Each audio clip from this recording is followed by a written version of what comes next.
Pastinya teman-teman tidak asing dong dengan kata ozon. Lapisan ozon ini berfungsi untuk melindungi kita dari bahaya sinar ultraviolet atau UV.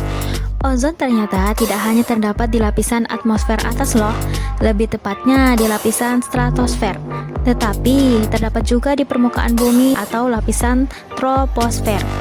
Ozon yang berfungsi melindungi kita dari sinar UV ini terdapat di stratosfer, sedangkan ozon yang terdapat di troposfer merupakan zat yang berbahaya bagi kita. Untuk mengenal lebih jauh, simaklah cuplikan video dari CNN Indonesia berikut ini. Saat mendengar kata ozon, sebagian kita akan merujuk pada lapisan ozon yang berada di atmosfer bumi, tepatnya pada lapisan stratosfer atau pada ketinggian antara 30 hingga 35 km dari permukaan laut. Namun ternyata berdasarkan posisinya, ozon terbagi menjadi dua kategori. Yang pertama tentu saja ozon yang berada di lapisan stratosfer. Sementara yang kedua merupakan ozon yang berada di sekitar permukaan bumi atau troposfer. Dua kategori ozon ini sebenarnya memiliki rumus kimia yang sama, O3. Bedanya, ozon di lapisan stratosfer atau di angkasa adalah ozon yang terbentuk alami dan dapat menjadi pelindung bumi dari radiasi ultraviolet matahari. Sementara ozon di permukaan tanah atau di darat adalah ozon yang terbentuk akibat reaksi kimia zat buang berbahaya. Itulah kenapa ozon di permukaan tanah disebut sebagai ozon jahat.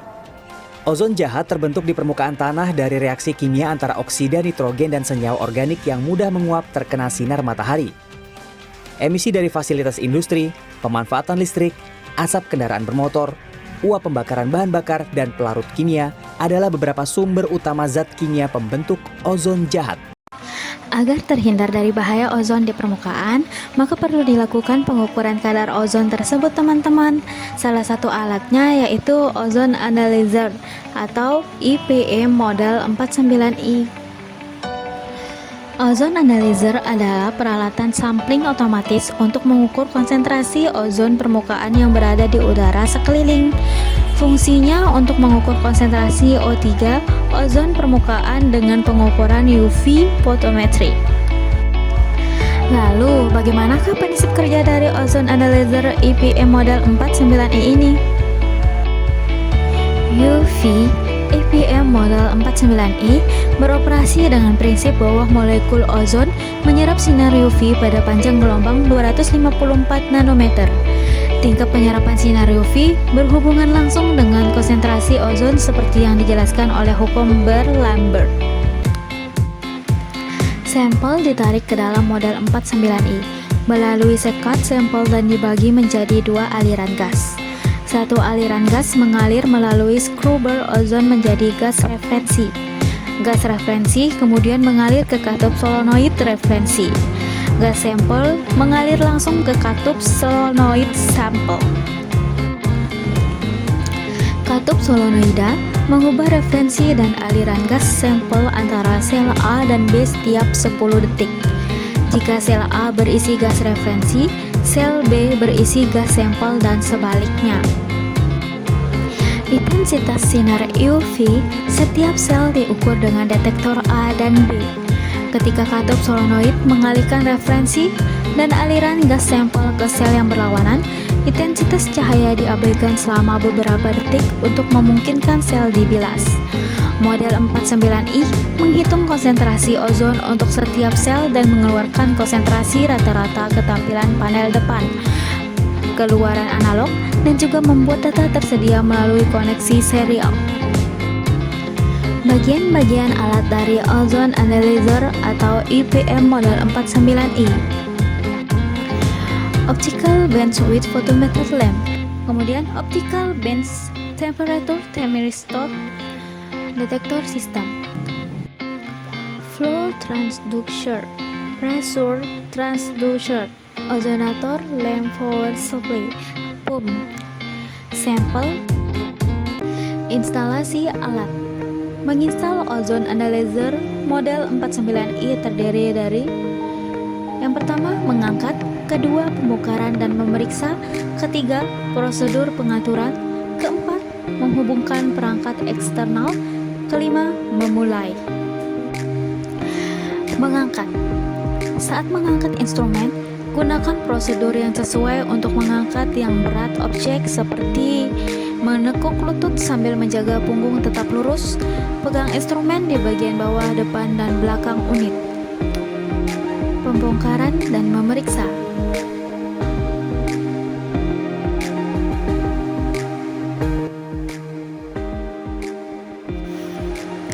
Yang pertama, keluarkan instrumen dari wadah pengiriman dan taruh di atas meja atau bangku yang memungkinkan akses mudah ke depan dan belakang.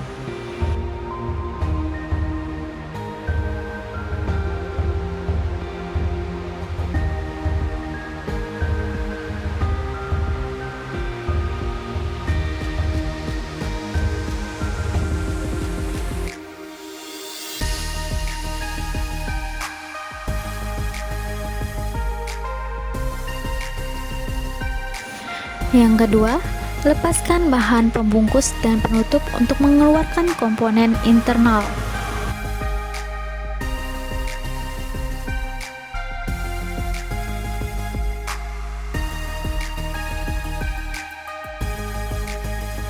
Yang ketiga, lepaskan bahan busa pembungkus.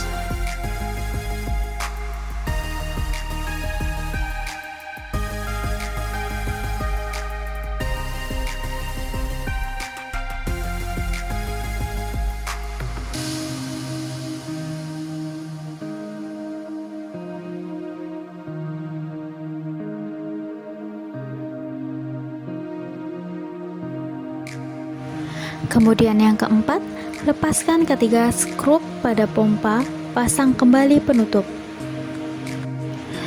Prosedur pengaturan. Yang pertama, hubungkan saluran sampel ke sekat sampel di panel belakang. Pastikan bahwa saluran sampel tidak terkontaminasi oleh kotoran, basah, atau bahkan yang tidak kompatibel. Yang kedua, hubungkan sekat exhaust ke ventilasi yang sesuai. Yang ketiga, hubungkan perangkat perekam yang sesuai ke konektor panel belakang. Keempat, colokkan instrumen ke stop kontak dengan voltas dan frekuensi yang sesuai.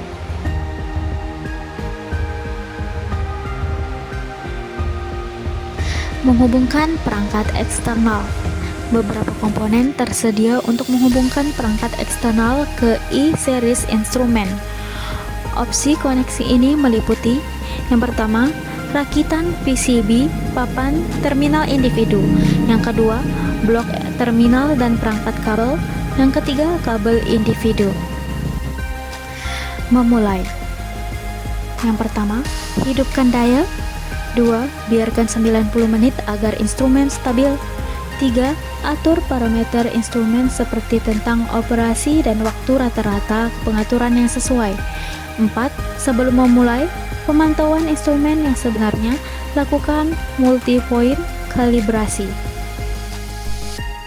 Suatu alat ukur juga perlu dilakukan kalibrasi.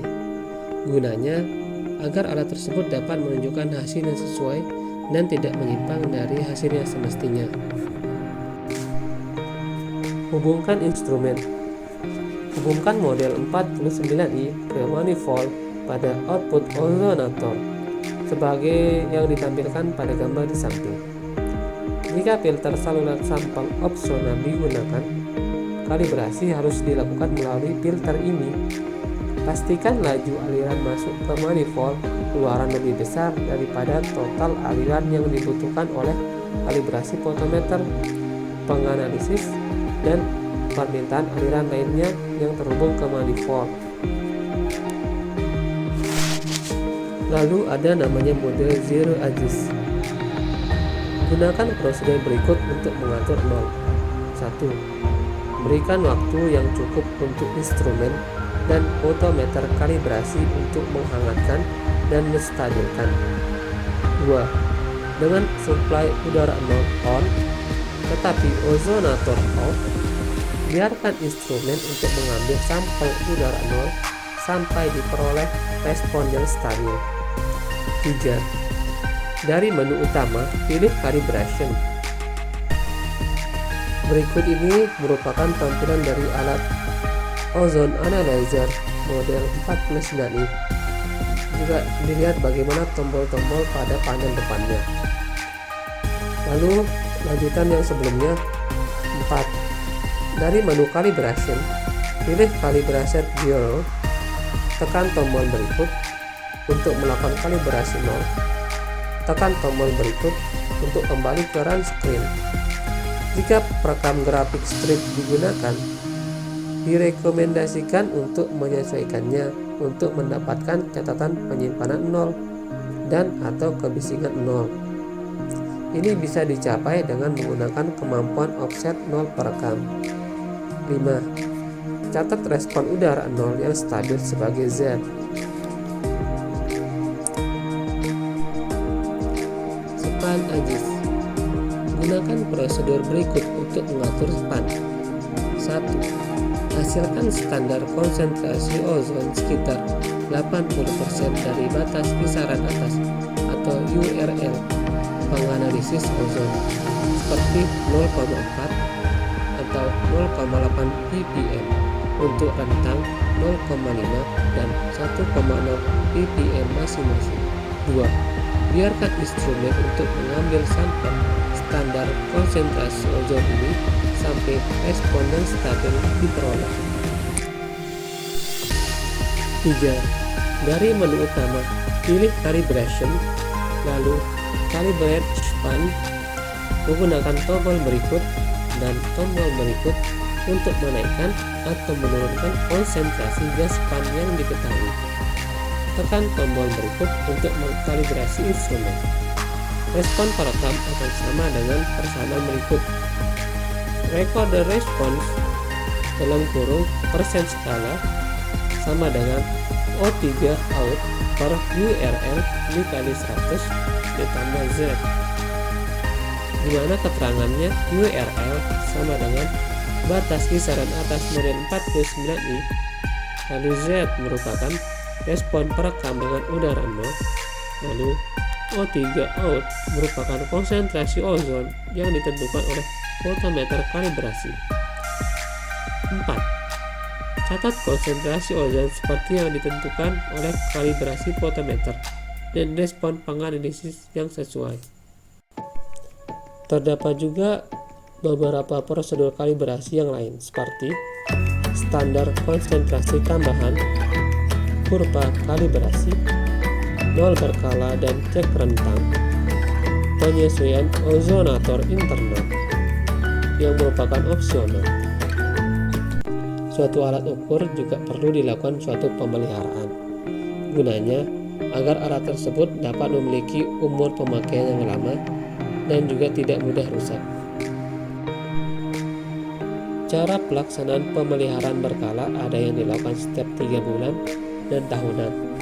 Yang pertama, setiap 3 bulan. Waktu pemeliharaan berkala 3 bulanan dilaksanakan antara tanggal 1 sampai 5. Sebelum melaksanakan pemeliharaan, lakukan pengambilan data terakhir, kemudian matikan peralatan. Bersihkan kotoran dan debu yang melekat pada corong inlet, lampu ultraviolet, valve manifold, optical cell tube, dan vacuum water pump. Periksa kondisi konsentrasi penyerapan partikulat pada kertas penyaring partikulat dan ozone scrubber. Apabila sudah jenuh, lakukan penggantian. Waktu yang diperlukan 30 menit. Catat seluruh aktivitas yang dilakukan pada logbook peralatan.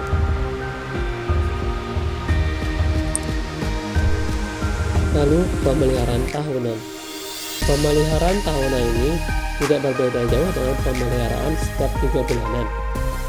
Yang merupakan pembeda yaitu pada waktu pemeliharaan tahunan dilaksanakan antara tanggal 1 sampai 5 setiap bulan Januari.